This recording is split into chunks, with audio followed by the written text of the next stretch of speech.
प्रेम से बोले श्री लक्ष्मी नारायण भगवान की जय। प्रिय दर्शकों, आज मैं आपके लिए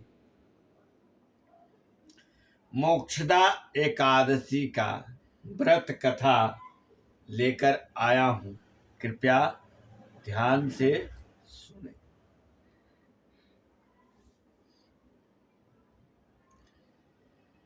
मार्गशीर्ष मास के शुक्ल पक्ष की इस एकादशी के व्रत को विशेष रूप से मोक्ष प्रदायक माना गया है।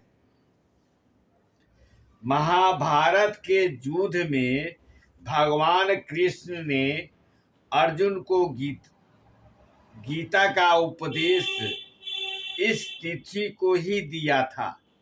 यही कारण है कि मोक्षदा एकादशी को गीता जयंती भी मनाई जाती है। आज भगवान कृष्ण के दामोदर रूप की पूजा की जाती है।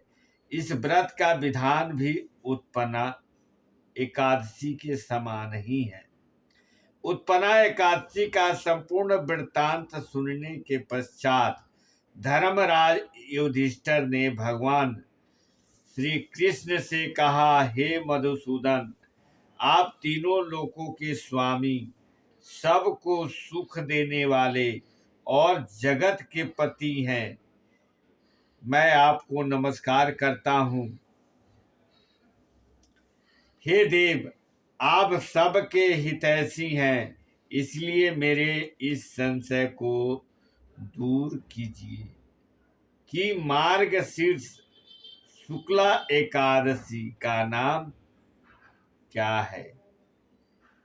उस दिन कौन से देवता भी की पूजा की जाती है और उसकी विधि क्या है। भगवान, आप मेरे प्रश्नों का विस्तार पूर्वक उत्तर देने की कृपा कीजिए।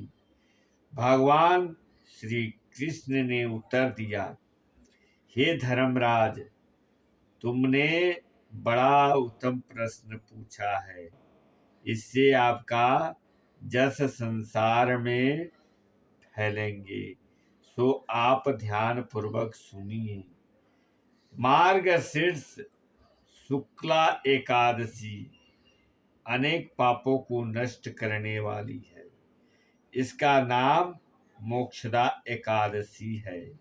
इस दिन दामोदर भगवान की धूप दीप नैवेद्य आदि से भक्ति पूर्वक पूजा करनी चाहिए। अब मैं एक अति प्राचीन कथा सुनाता हूँ कि किस प्रकार इस एकादशी का व्रत करने से नरक गए हुए माता पिता पुत्र आदि को स्वर्ग की प्राप्ति हो जाती है। गोकुल नामक नगर में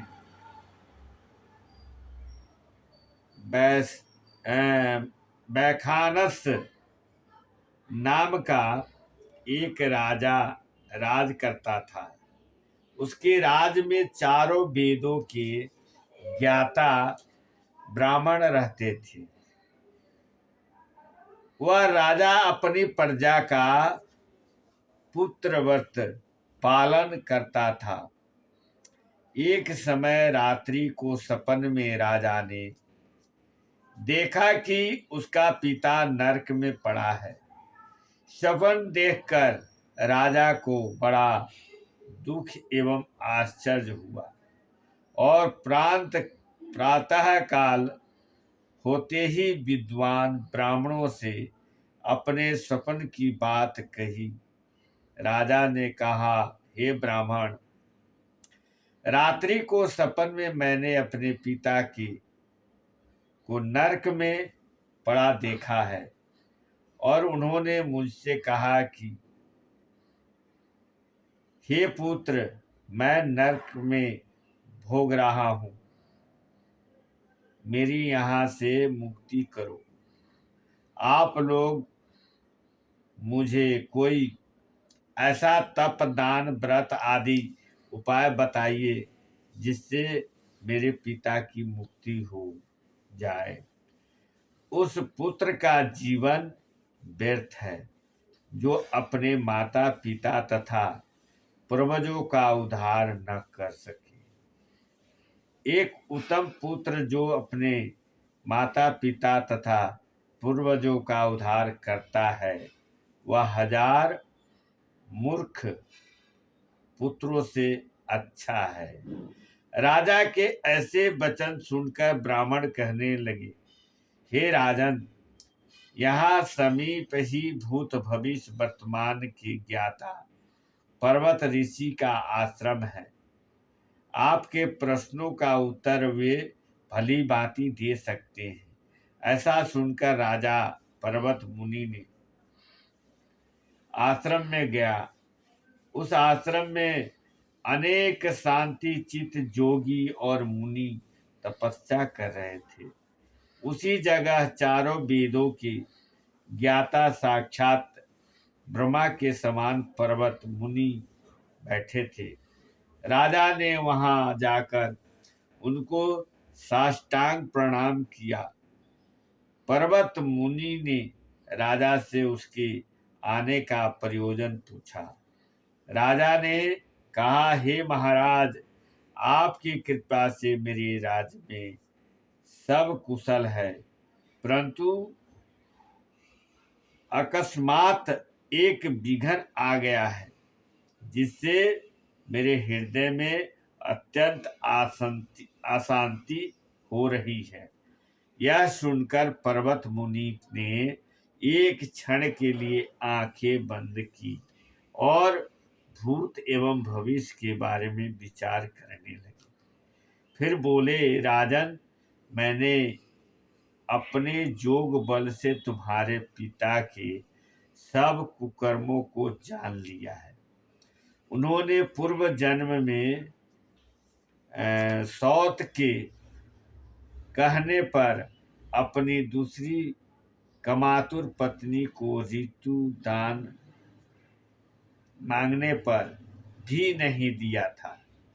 उसी पाप के फल से तुम्हारे पिता को नरक भोगना पड़ रहा है। तब राजा बोला, हे महात्मा, मेरे पिता के उद्धार के लिए निमित्त कोई उपाय बताइए। पर्वत मुनि बोले, हे राजन, मार्गशीर्ष शुक्ला एकादशी को उपवास करके उसके पुण्य को अपने पिता को संकल्प कर देना। उस एकादशी के पुण्य के प्रभाव से अवश्य ही आपके पिता की मुक्ति होगी। मुनि के वचनों को सुनकर राजा अपने महल में वापस आ गया और कुटुंब सहित इस मोक्षदा एकादशी का व्रत किया।